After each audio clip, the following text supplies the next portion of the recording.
All right, Shalom. First and foremost, I want to give all praise, honor, and glory to Yahawah, Bahasham, Yahawashi, Bahasham Rakakwadash. Double honor to the apostles and the elders, the elder bishop, the great Millstone who rule well. Peace and salutations to the elect scattered throughout the four corners of the earth, to the men on the highways and the byways that are pushing out this word in truth and sincerity, and to the remnant men, women, and children of the elect. To you all, I say Shalom. My name is Ahyash, and I'm back with another lesson through the power and the spirit of Yahawah, Bahasham Yahawashi, Bahasham Rakakwadash. Lord willing, this is edifying. I want to jump into this lesson. This lesson is going to be going into the recent events that are taking place currently out in Los Angeles. Okay, as this article is going to go into from CBS News, I'm gonna play a little bit of this video, read a little bit of the article, and go into the whole legal aspect of it because, Trump, Donald Trump, even going back to his first term, his whole agenda was to deport, have a mass deportation of so-called illegal immigrants, and to send them back to their countries, to even build a wall, okay, on the border, on the U.S. border,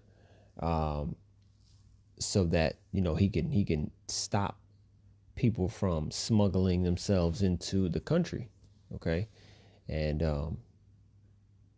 he really is making his business this time around, this term. And the funny thing is because we're only in June. All right, it's June 9th, 2025. It feels like Trump's been back in office for almost 2 years. It ain't even been 6 full months because he got inaugurated, I believe it's around January 20th. So it's not even been 6 full months, man. And all that's been going on with him, the recent events with him and Elon Musk going back and forth and having the issue, the whole Biden thing and Kamala. It was just such a big deal in the news. And now with the mass deportations, which is, something that's been really, up and down ever since he got back in the term, just as far as like the intensity of it. But most recently, these past few days, Trump has had to deploy the National Guard, and ICE has been in raiding job sites where a lot of so-called Mexicans and men and women from South and Central America, where they come from, trying to get them out of here, and it's been a whole thing. And then there's been a lot of protests. There's been protests as backlash or the response, from people of these tribes, of these, whether you're Mexican, whether you're Cuban, El Salvadorian, it doesn't really matter, but they're protesting, right? And when you think about it, man, Trump had this large contingency of so-called Latinos for Trump, okay? And they voted for him pretty significantly in this last election, and it's coming back to bite them in the ass, And this is what happens when you trust in your oppression and you trust thine enemy. Scripture said, never trust thine enemy. This is what happens when you go down to Egypt for help. You find out who this man truly is and what he represents and his true actions. He's a master of covering up what he truly feels, what he believes. He's a master in covering up how he feels about so-called blacks, Latinos, Native Americans, and then you quickly finding out that he's not for you. When I say he, I mean Esau, Edom. Okay, this man is not for you. He's not going to do anything or put you in any type of position that will allow you to overcome this this state, this low state, this modern day slavery that you are experiencing. All right. So I'm going to play this real quick, just a little bit of that. I'm going to go into the article. But when he starts, I mean, I had to play. It doesn't have a rewind button, but he was going into how the state California is looking to sue Donald Trump.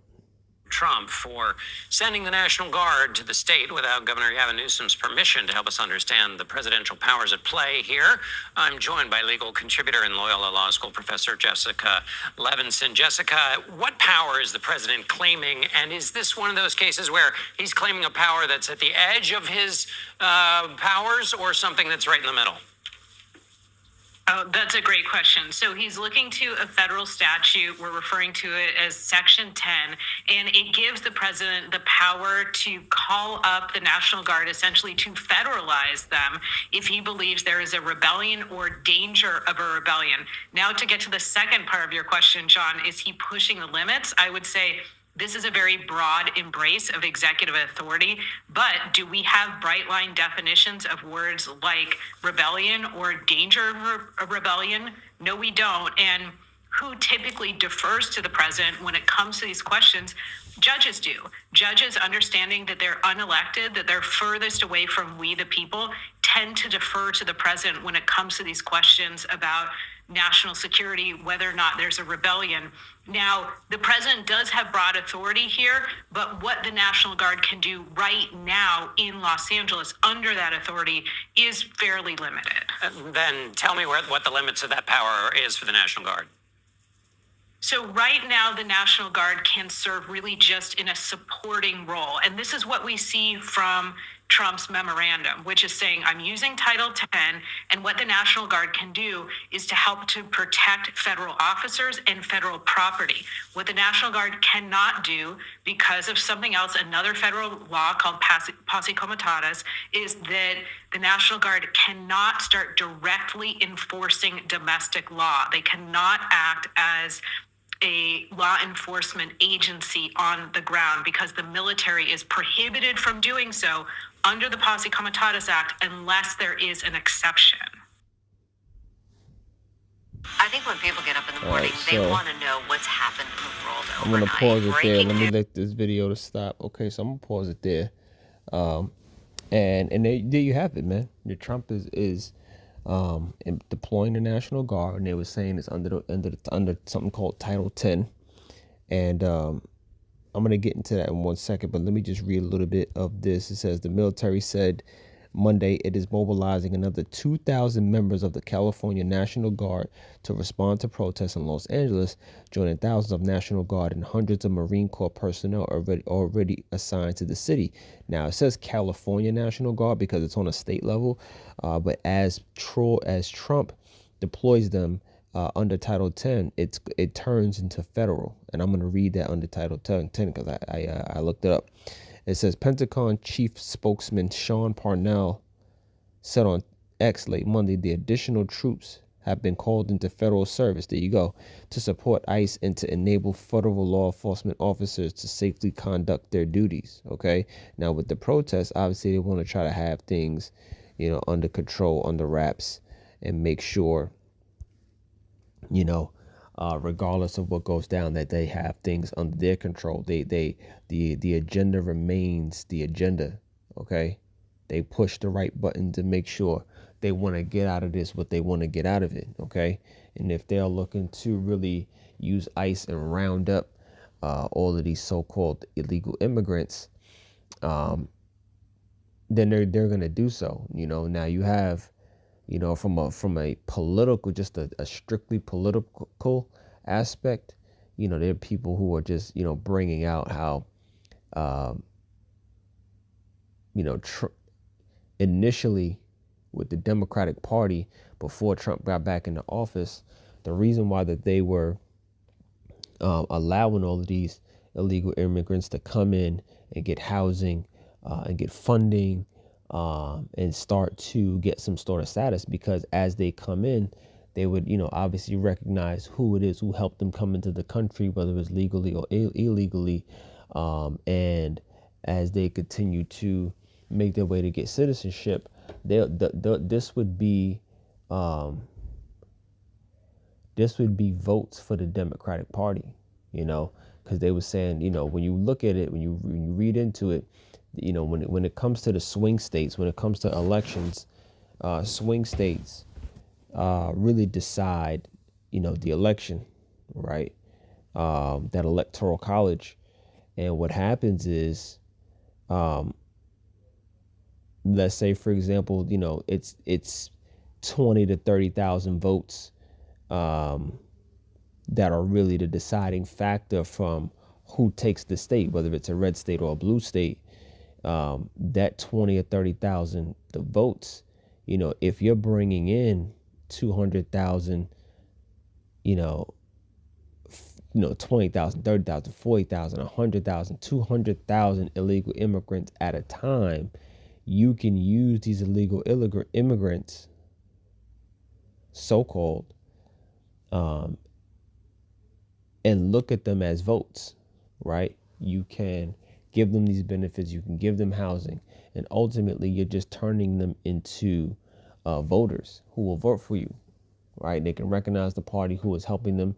They can turn into voters, and they can look to take the House, take the Senate, take the presidential seat, and really turn, America basically into a one-party country. Okay, by this by opening up the borders the way that they have, and again, I'm speaking strictly from a political perspective. You got the Republicans who have recognized that and said, no. When we get back office, we're gonna undo everything that they've done. We're gonna undo this whole mass mobilization, okay, of illegal immigrants into this country, and we're going to send them back to where they come from, because we're not going to turn this. And on top of that, they're like, look, we want our country to look white. We don't want our country to look brown, okay? So there's multiple reasons, there's multiple motivations behind what we're seeing.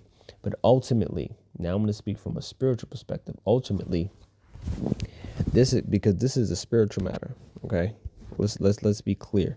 This is a spiritual matter because this is all about Bible prophecy, okay? Regardless of what Esau politically may be thinking, the information that they may be pushing in their news, whatever the case is, this is the work of Yahawah by Yahawashi, okay?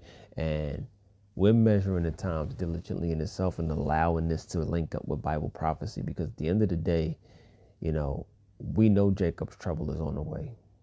You know what I mean? These prophecies concerning the Lord,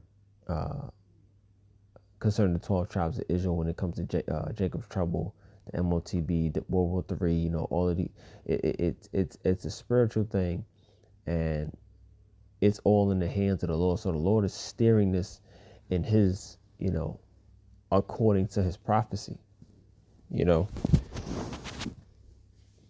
So there is the political perspective, but ultimately this is a spiritual matter, okay? And that's the point I'm trying to make. 2 Ezra 9:1, he answered me then and said, measure thou the time diligently in itself, and when thou seest part of this sign pass, which I have told thee before, then shalt thou understand that it is the very same time wherein the highest will begin to visit the world which he made, okay? So we're measuring the times and understanding that this is a, you can read all you want to read, talking in terms of the legal process, in terms of, politically how this is taking place, and the whole energy behind it. But at the end of the day, this is a spiritual matter. We know that Esau's going to come down with great wrath. Him rounding up, Israelites the way he's doing, because ultimately that's who they are. Okay. These Israelites from Central and South America, who they're rounding up and sending them back to, locking them up and sending them back to their country to be, to suffer. You know what I mean? To suffer the, the decreasing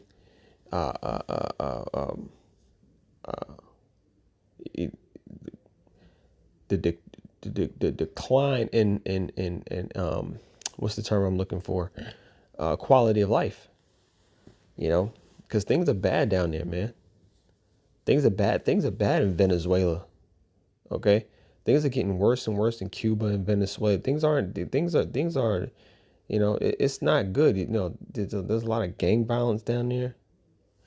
You know, the economy is shit. You know, people aren't working. They're trying to find some refuge, and this is the place that they come to. All right. So yeah, we're measuring the time diligently within itself. You know, this is a spiritual matter, man. We're not being tricked by Esau, Edom. You know, we're looking towards. We know Jacob's trouble has to take place very soon. Okay, and we're watching Trump mobilize against so-called blacks, Latinos, and Native Americans. All right. It's not much I wanted to read from this. Everything that they were saying in the video is in here, but what I wanted to do is go to Title 10 because the lady in the video, she mentioned Title 10, right? And I typed it in, Title 10 National Guard. So the AI overview says, Title 10 of the United States Code outlines the legal framework, okay? So they're speaking of the legal framework, the legal aspect of Trump's authority. What authority does he have to mobilize these troops? What authority does he have to do this? Because, you know, typically, you know, presidents don't really mobilize the National Guard to deal with, you know, protesters and, you know, things of that nature. And Title 10 seems a bit extreme. And that's why the state of California is looking to sue him. All right. Title 10 of the United States Code outlines the legal framework for the U.S. Armed Forces, including the National Guard and its role in national defense and other federal duties. Specifically, Title 10 allows the president to activate the National Guard for federal service, which includes deploying them for national defense. OK, and so he's deploying them for national defense against what, though? Right. It says suppressing rebellion. Right. So when, you know, he uses his power to take ICE, that organization, okay, and to go after and round up illegals, so-called illegals, right? And there's a rebellion against that because there's so many different men, women of the tribes who are especially out there in the West Coast working. They may not necessarily have their papers, whatever the case, but there are so many of the hundreds of thousands, millions of them who are working, and Trump is going after them, okay? And there's a rebellion because, you know, as the people see it, you know, they feel that it's, you know, it's not right, and even to a degree a little bit inhumane. Right, so it says this activation puts National Guard members under federal authority subject to federal laws and funding. Here's a more detailed breakdown. It says federal service. Title 10 allows the president to call National Guard units into federal service, meaning they are activated for federal duty and no longer under state control. Okay, and that's what a lot of the outcry is. Authority. The president can activate the National Guard under Title 10 in situations where the U.S. is invaded, there is a rebellion, or the president is unable to execute federal laws. You know what I mean? So there's you know, the enemy is, in his eyes, the enemy is domestic. Okay, right within. Okay, so that's why he can invoke this, because it says that in Title 10 of situations where the U.S. is invaded, there's a rebellion. Okay, they feel like there's a rebellion against, you know, the federal government. Funding and control. When activated under Title 10, the National Guard is federally funded and controlled with members serving as let me see.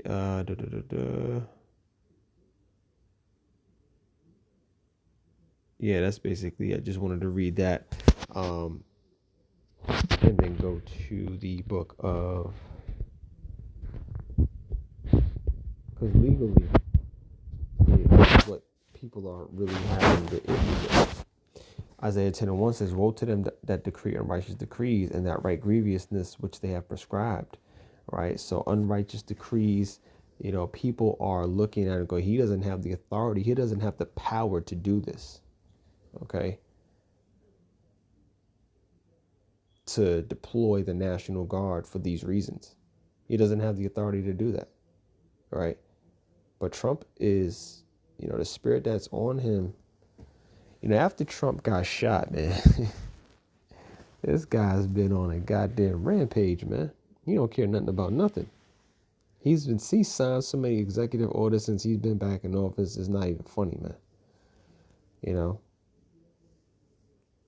All that they've done in terms of smearing him, so-called smearing his name. That's his side of the story. Them smearing his name, giving him a bad rap, accusing him of things that he hasn't done. They took him to court so many trials. They try to lock him up. They try to shoot him. They did shoot him. You know what I mean? So he's got some fire in him, man. He's got some real fire in his belly. Okay? Woe to them that decree unrighteous decrees, and that right grievousness which they have prescribed. And that's all that Esau does, man. He prescribes evil and wickedness and grievousness. All these hurtful works that he has put forth in the earth. He can feel his power structure, his rulership, his kingdom, Babylon the Great fallen, and this is his reaction to it. This is the book of Psalms, and I brought this out a few lessons ago.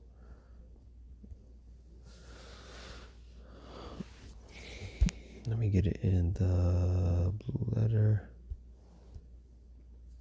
This is the book of Psalms, chapter 94.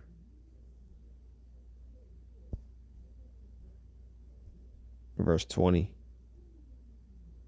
It says, "Shall the throne of iniquity have fellowship with thee, which frameth mischief by law?" Right? Framing mischief by law is Esau's way of laying down a legal framework to make sure that when he makes his move, it's justified by the law, even if he creates it as he goes. All these executive orders, putting all this legal framework into place so that he's so-called protected under the law. But the spirit that's on DJ Trump, he don't care nothing about being protected under the law. He's basically like, look, man, this is what I say goes. And if I want to round these people up, if I want to deploy the National Guard, if I want to stick people in concentration camps, well, that's just what I'm going to do. And can't nobody really stop me. And that's the pride that's on this man. All right. That's the pride that's on him. But the Heavenly Father, Yahawah, Yahsharalah, has a trick for Esau. All right. We feel here at Great Millstone that, Donald Trump is the man that's going to issue, and he's going to be the president that's going to set things off for Jacob's trouble to implement that mass implementation of the micro CHEP and then lead this country into World War III. That's how we feel about it. Through the spirit, man, through the spirit. It says, "Shall the throne of iniquity have fellowship with thee, which frameth mischief by law?" Okay.